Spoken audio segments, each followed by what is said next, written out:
세상 모든 사람의 하나님이라는 제목을 가지고 여러분들과 함께 말씀을 나누고자 합니다. 하나님께 거하는 삶을 삽시다. 이사야 강의 84번째 시간입니다. 사람들은 교회에 다니는 사람들보다 더 선한 사람들이 얼마든지 있다고 주장을 합니다. 이를 볼 때 하나님이 실존하시겠느냐는 의미입니다. 하지만 이런 주장은 하나님이 어떤 분이신지 전혀 알지 못하기 때문에 나오는 것입니다. 하나님은 불신자라 해도 얼마든지 선하게 사용하실 수가 있으십니다. 먼저 첫 번째로 이방인 불신자에게 기름을 부으시는 것을 볼 수가 있습니다. 우리 1절에서 3절 말씀 우리 한 목소리로 합독하겠습니다. 시작. 여호와께서 그의 기름 부음을 받은 고레스에게 이같이 말씀하시되 내가 그의 오른손을 붙들고 그 앞에 열국을 항복하게 하며 내가 왕들의 허리를 풀어 그 앞에 문들을 열고 성문들이 닫히지 못하게 하리라.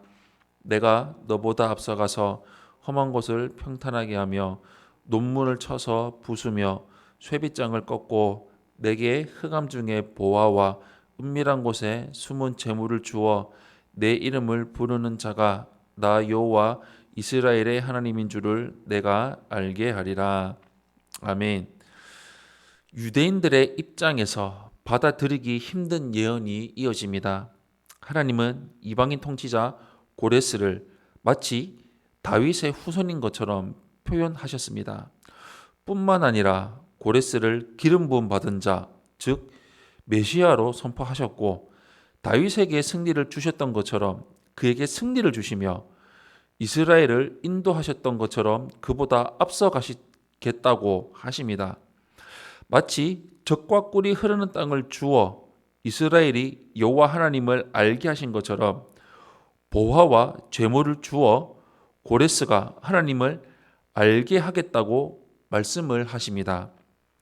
사실 지금 우리가 보기에도 당황스러운 말씀입니다. 그러나 하나님이 보시기에는 반역의 길을 걸었던 이스라엘이나 하나님을 알지 못하는 페르시아의 고레스나 별 차이가 없습니다. 하나님은 이방인이라고 해서 사용하지 못하시는 분이 아닙니다. 온 세계의 모든 족속이 다 하나님의 통치 아래에 있습니다. 두 번째로 알지 못하였을지라도 알게 하시는 하나님을 볼 수 있습니다. 우리 4절에서 8절 말씀 우리 한 목소리로 함께 합독하겠습니다. 시작. 내가 나의 종 야곱 내가 택한 자 이스라엘을 위하여 내 이름을 불러 너는 나를 알지 못하였을지라도 내게 칭호를 주었노라. 나는 여호와라. 나 외에 다른 이가 없나니 나밖에 신이 없느니라. 너는 나를 알지 못하였을지라도 나는 내 띠를 동일 것이요 해 뜨는 곳에서든지 지는 곳에서든지 나밖에 다른 이가 없는 줄을 알게 하리라. 나는 여호와라. 다른 이가 없느니라. 나는 빛도 짓고 어둠도 창조하며 나는 평안도 짓고 환난도 창조하나니 나는 여호와라. 이 모든 일들을 행하는 자니라 하였노라. 하늘이여 위로부터 공의를 뿌리며 구름이여 의를 부을지어다. 땅이여 열려서 구원을 싹트게 하고 공의도 함께 옴돋게 할지어다. 나 여호와가 이 일을 창조하였느니라. 아멘. 하나님이 이방인을 들어 메시아로 삼으신 이유는 자기 백성을 위해서였습니다. 이사야는 고레스가 이방인임을 2번 반복하여 강조하면서도 오직 여호와 하나님만이 참 신이심을 2번을 강조합니다.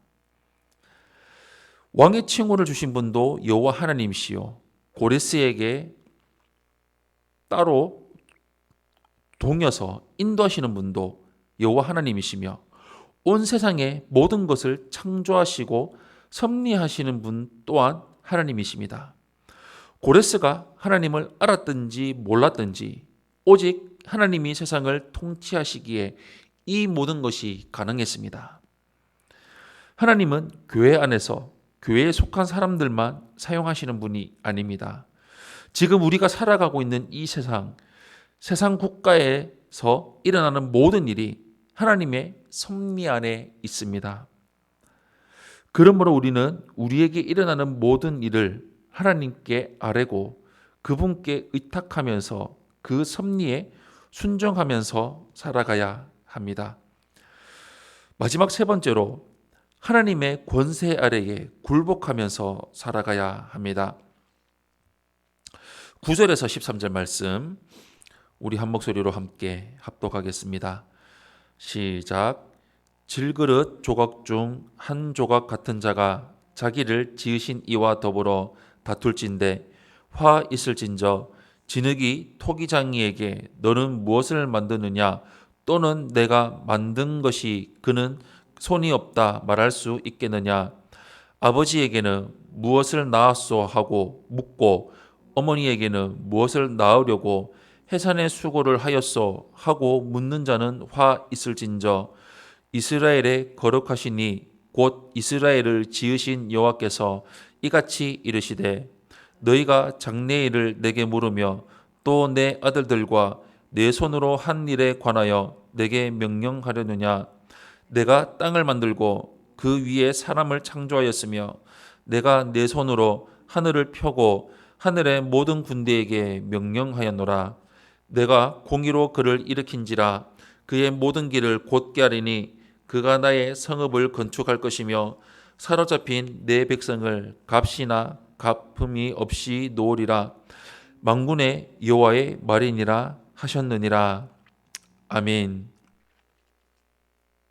이사야는 이방인을 메시아로 삼으시는 하나님의 섭리를 선포하면서 진흙이 토기장이에게 따질 수 없고 자식이 부모에게 왜 나를 이렇게 낳았느냐고 따질 수 없듯이 우리가 하나님의 섭리에 대해 말할 수 없다고 선언하고 있습니다. 우리는 하나님의 섭리를 거부할 수가 없습니다. 그 뜻을 따라야 합니다.